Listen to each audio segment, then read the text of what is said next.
In fact, I really think that bonsai someday can be as popular as a houseplant.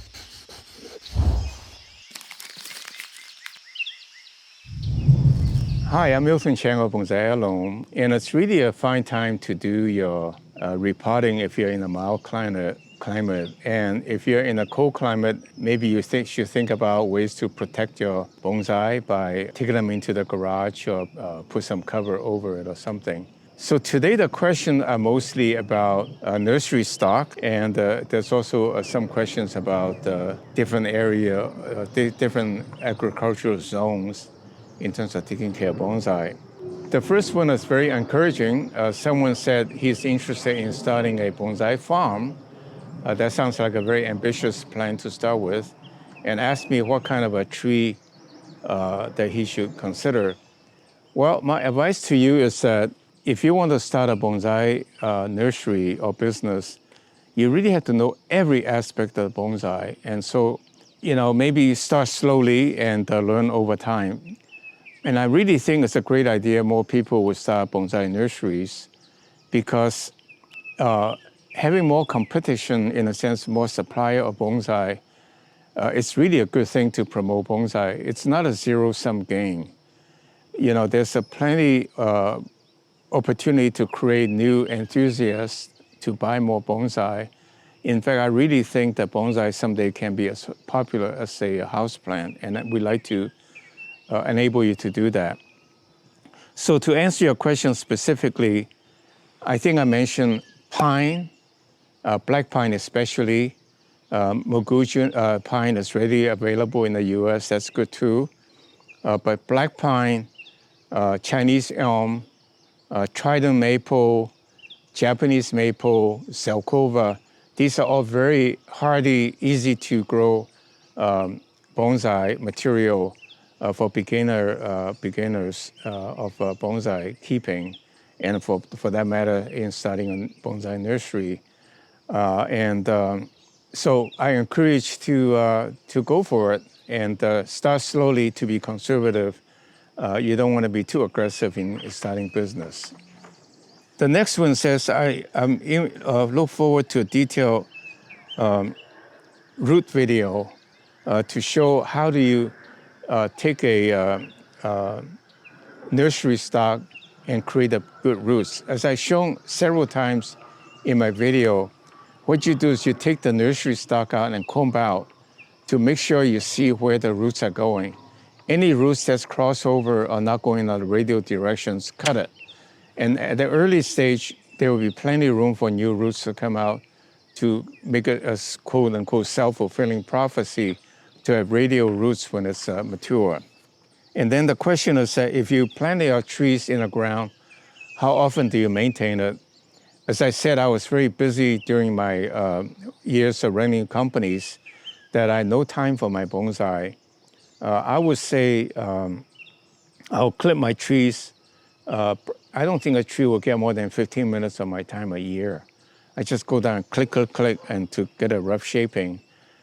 And that brings up a good point. Last week, someone asked me, how do you grow a big, or someone asked me, how can you grow a 25-year-old tree without be a giant tree instead of a bonsai tree? Well, the trick is you start with a small tree and you cut it when it gets too big and to make a turn. So you keep cutting it. So sometimes when you put it in the ground, you can have a shoot that comes out this big, going up 10 feet. You got to cut it off. Let the little one take over to maintain your shape. The next question is that what are the pros and cons of leaving bonsai tree outside for the winter? I don't really know the cold weather. I don't have that much experience in cold weather bonsai, but I imagine the following. If you are talking about bonsai per se, then I really think you should cover it even with snow, so that temperature doesn't go below to freeze the roots over. That means you can bury the tree in the ground so that it will get the warmth of the earth. Cover it with tarp, cover it with soil, and cover it with snow, or take them into the garage. And for evergreen you may want to put some glow lights on it or put it next to a window. Again, I don't think there's any problem with most of the deciduous evergreen trees because they can tolerate cold. The only thing I worry about is the roots freezing over. And in fact, I'm glad that you asked the question because, we have many of our audience that live in cold weather. So please provide us feedback to share with the rest of the community what you do, the best practices you found that works well. As far as I know, keep it under the tree, near the house. I gave the example years ago. The professor at University of Michigan keep it outside the window to keep it warm, and put it in the garage, bury it under the soil, under the snow, and generally protecting the roots from freezing over. If a seedling of a native, I'm growing out a seedling of a native tree. I found it work. It would be my first bonsai. Also collect more seeds from including fruit trees. A video how to start bonsai from seedling would be helpful. Well, I've been talking enough about growing bonsai from cuttings. So the seedling is not very different. The one very interesting technique for pine tree, in Japanese books, they touted, and everybody kind of repeating it, is basically when you have a little pine seedling about this tall, usually that's the stem and that's the taproot. And what they do is they really cut it essentially where the taproot begins, ends where the trunk begins. They cut it, and the idea is that it will force the roots to go radially out. I actually think that's because the young tree, the taproot can be really quite up high, so it will root out nicely. So that's a technique. Another technique that's useful when you start a seedling is to put a piece of rock underneath of it, so that it will force the roots to go out. I don't think none of that is necessary, but just some point in time, you cut the taproot. When the tree is, let's say it's about this tall, you cut the taproot, the roots will grow out. And you're gonna have a fairly quickly growing seedling.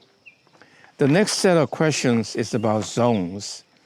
And I plan to move from zone 10B to 5 and 6 by March. Any tips on moving bonsai through zones? Well, you're probably living in the high desert of Arizona and Utah. That's zone 10B. The weather there could be quite severe.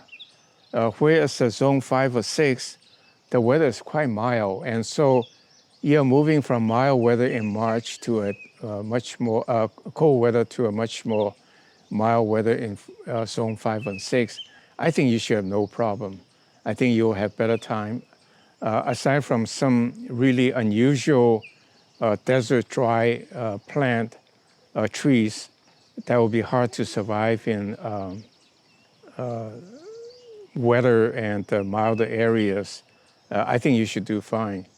For example, ponderosa pine grows really well in the high altitudes, but I have never had luck with them. I had one really fantastic contorted ponderosa pine, but it died after a couple years. So I think moving from only a very few trees that you will have problem. And I live in zone 9 in Florida, and I want to air-layer a live oak tree. What tips do I have? I have never air-layer a live oak tree. I hope it's the same kind of live oak tree as California, as in Florida, because there are so many volunteer seedlings that I can just use to grow bonsai with. But I don't see why not. And again, please give us some feedback. I use this opportunity to add a few words about air layering. There's 3 principles you gotta remember air layering. That's really essential to keep in mind. One is to take off a layer of bark completely across around the tree. Don't leave any parts that's still connected. And if necessary, take a sharp knife and scrape after you remove the bark. The second one is to never let the thing dry out. Of course, you will use some root tone kind of rooting hormone, but then never let it dry out. If you let it dry out, it will just die.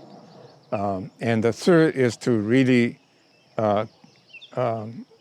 cut off when it's really ready. Don't mess with it. Generally, if you leave it 9 months to a year before you open it up so that you don't rotate the thing and root ball and break the roots. So air layering is almost 100%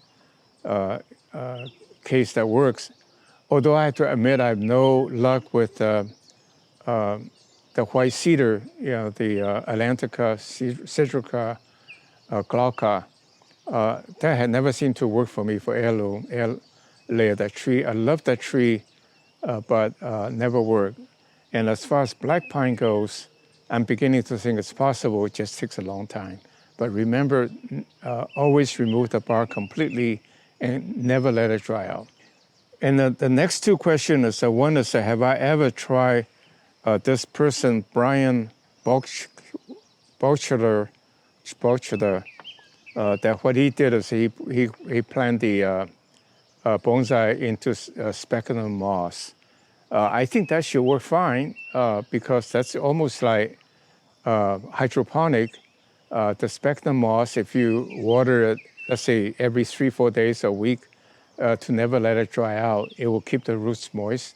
And the tree should grow very well if you keep it in bright sun and never let it dry out and fertilize it properly. I think fertilizing hydroponic growth takes a bit of a skill, and it has to be very precise so you don't over-fertilize or not enough fertilizer. So give it a try and tell us how it works.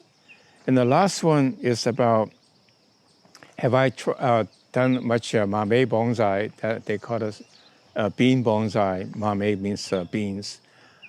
Actually, I have. Shohin is by definition under 10 or 12 inches tall. I have bonsai like that. In fact, just to show you, you can indeed do small bonsai faster than doing a bigger bonsai because you can. It takes a lot quicker to grow a few branches than a whole lot of branches. So, yeah, today in fact I'll do a mame bonsai. Shohin bonsai and a couple of mame bonsai to show you. Mame bonsai is a little bit hard to keep because they tend to dry out. So the trick that the Japanese bonsai grower do is the following.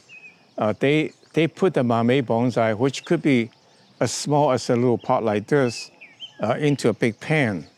And when they water it, they basically soak the thing and once or twice a day so that the soil never dries out. So you have to be a little resourceful when you do mame bonsai because they do dry out very quickly. So the whole trick about keeping bonsai alive is to never let it dry as well. So, well, I hope you found this Q&A informative, and please click like. I think it's only fair if you like my video, and to provide me some encouragement. And please subscribe to our channel so we can notify you of any new posting. Thank you very much. See you next week.